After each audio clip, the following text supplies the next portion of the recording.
Isang magandang umaga na naman sa inyong lahat. So, ipagpapatuloy ko na naman yung ginagawa ko dito sa loob ng bahay. So, ang gagawin ko ngayon, lilihain ko yung mga namasilyahan ko na. So, ngayong araw din, hinihintay din namin yung magkakabit ng kisame dito sa loob ng bahay. So, sabi nila, Lunes daw. So, Lunes ngayon. So, hihintayin namin kung darating ba sila ngayon para umpisahan na yung pagkikisame dito sa loob ng bahay. So, ngayon, habang hinihintay ko sila, so, lilihain ko muna yung mga minasilyahan ko dito sa loob ng dalawang kwarto. So, tara, samahan nyo ako dito sa aking pagpapatuloy sa ginagawa dito sa bahay.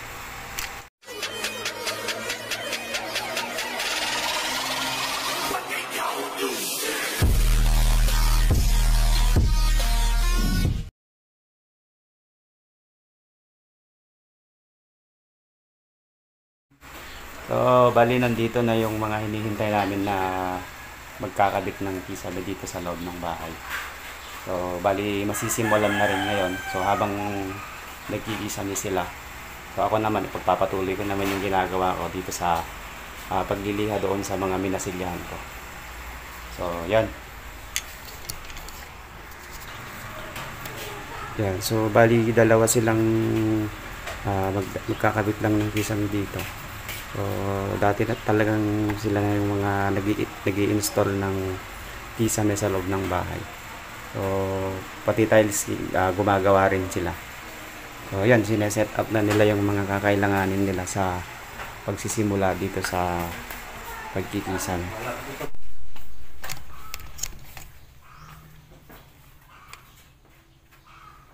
Yan, so bali inuumpisahan na nila itong pag-install ng mga metal paring dito, tapos yung una na ilalagay nila is itong wall angle.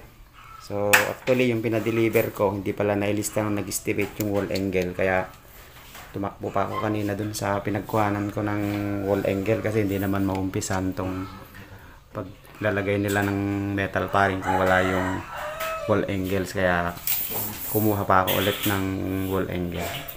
So ngayon inuumpisahan na ni Kuya yung paglalagay dito ng wall angle. So yan, samahan nyo kami sa pagsisimula dito sa gagawing pagkakabit ng kisame dito sa dalawang kwarto.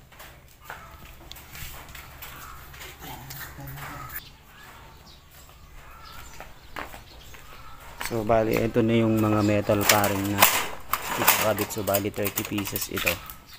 Tapos merong sanepang gagamitin dun sa likod.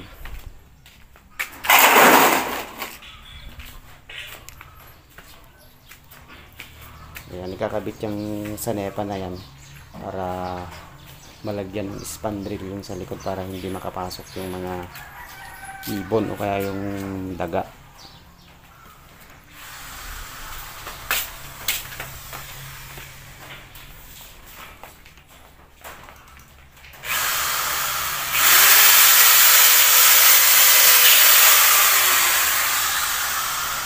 So si Kuya ngayon yung panibago kong artista dito sa channel ko, kaya subaybayan nyo sa yung kanilang pag-install ng kisame dito sa loob ng dalawang kwarto.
pagkabitan ng paglalagyan ng pako ng concrete nail para kumapit dun sa dun sa pader. Concrete nail yung gagamitin nila. Nilalagyan ng butas yung metal paring para mas pabilis lumubog yung concrete nail.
So yan lang naman yung matagal dito, yung paglalagay ng wall angle, kasi kung papako ka at kung mo yung pinakamatigas na parte niya, medyo may hirapan yung concrete nail na bumaon.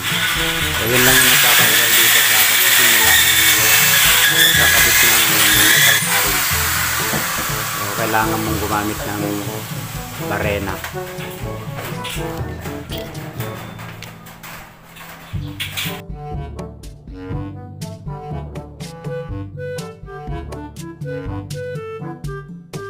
Ayan, so merienda time muna.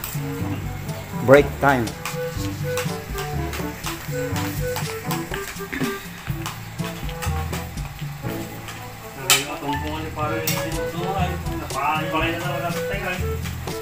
Bisin sa gabi, na dun sa gabing Tikana.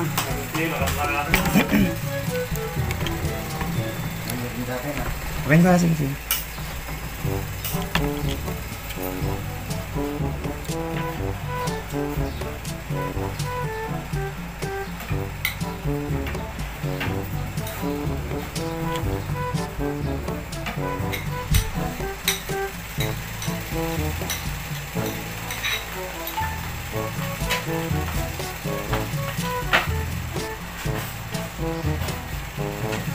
Sana. Saan ko lang punta? Ikaw kayo po yan.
bali nagkakabit na sila dito ng metal paring.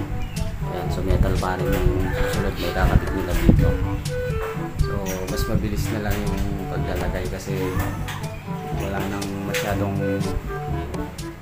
ipupukpok dito na martilyo, kundi 3-bit na yung gagamitin dito, hindi na concrete nail.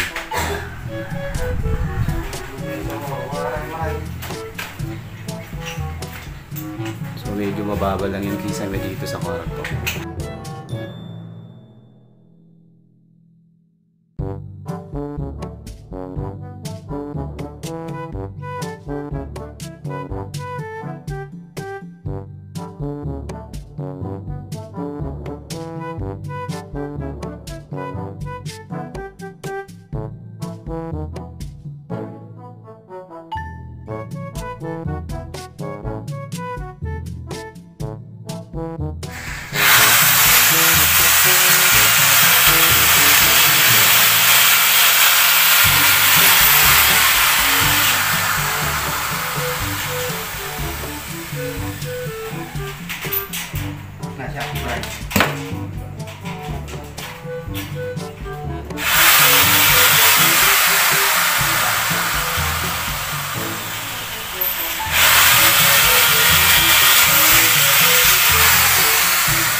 So bali naikabit na nila yung pinaka horizontal niya. Ayan. So naikabit, inuna nila yung horizontal. Tapos yung isusunod naman is yung pa-vertical naman.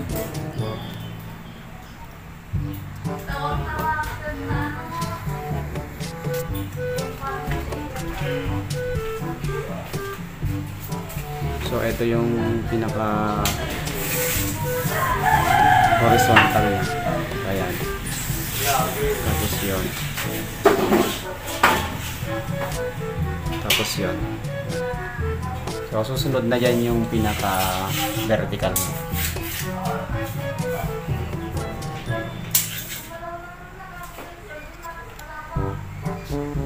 So yun lang pagkakabit talaga ng wall angle yung matagal.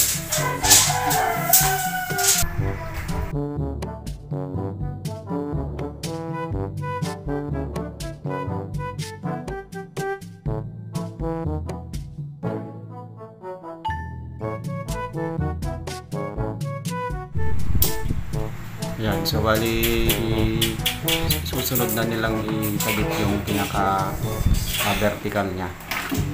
So yung pagitan niya is 16 inches, no? 2 feet by 16. 16 inches yung 24 by 16. yung distansya niya, yung distance niya.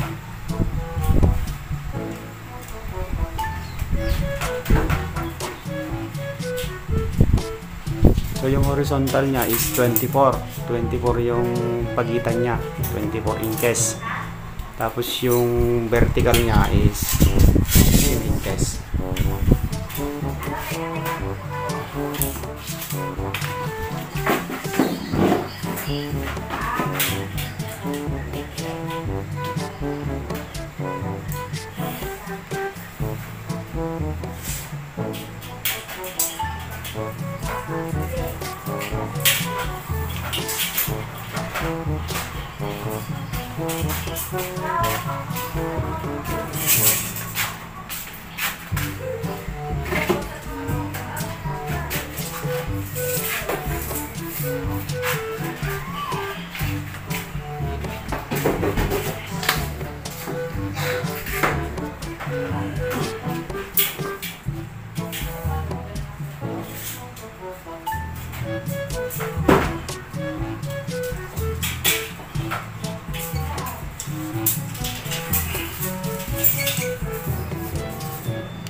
So, bali dito sa kwarto, hindi ko na siya pinalagyan ng design. So, bali plain yung bobida dito, yung pinakatisang dito sa dalawang kwarto. Yan. So, hindi na namin siya pinalagyan ng design. Kasi kwarto naman siya, hindi naman papasok yung mga bisita dito. So, pang lang naman to, privacy. So ito lang yung palalagyan namin ng pinaka-design. Pero hindi naman komplikado yung design na ipapalagay namin. So simpleng design lang ipapalagay namin para hindi masyadong maarte.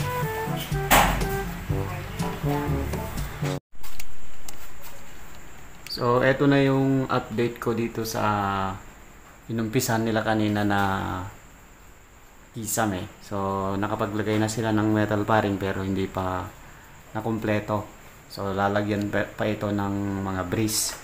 So nakapaglagay na sila dito, vertical tapos horizontal. So naumpisan nila yung horizontal. Kaya lang hindi natapos kasi nga medyo matagal pala yung paglalagay ng wall angle. Lalo na't medyo matigas yung pinagpapakuan na pader. So yun yung nagpatagal. So bali ito yung natapos nila na maghapon. So bali bukas itutuloy na naman uli nila to. So baka sakali matapos na nila itong paglalagay nila ng metal paring tapos yung mga brace niya. So i-update ko na lang ulit kayo sa susunod. So yan, bali ito yung natapos nila ngayon. So yan. So bukas ito naman yung gagawin nila. Yan, bukas ito yung tutuloy ulit nila bukas. So baka sakaling matapos nila to and then susunod na yung hardiplex na ikakabit nila dito. So yon. So ito yung update sa pag-umpisa ng pagkakabit nila ng kisame dito sa dalawang kwarto. So yan. So siguro hanggang dito na lang muna itong video ko. At syempre bago ko tapusin ang video ko na to, at syempre kung nagustuhan mo, huwag mong kakalimutan na i-likes, i-share, at syempre kung may comment ka, mag-comment ka na lang din dyan sa baba. At syempre mag-subscribe ka na rin at huwag mong kakalimutan na i-click yung notification bell dyan sa baba para lagi kang updated sa mga susunod ko pa na mga video.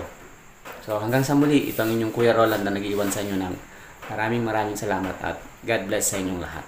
Bye!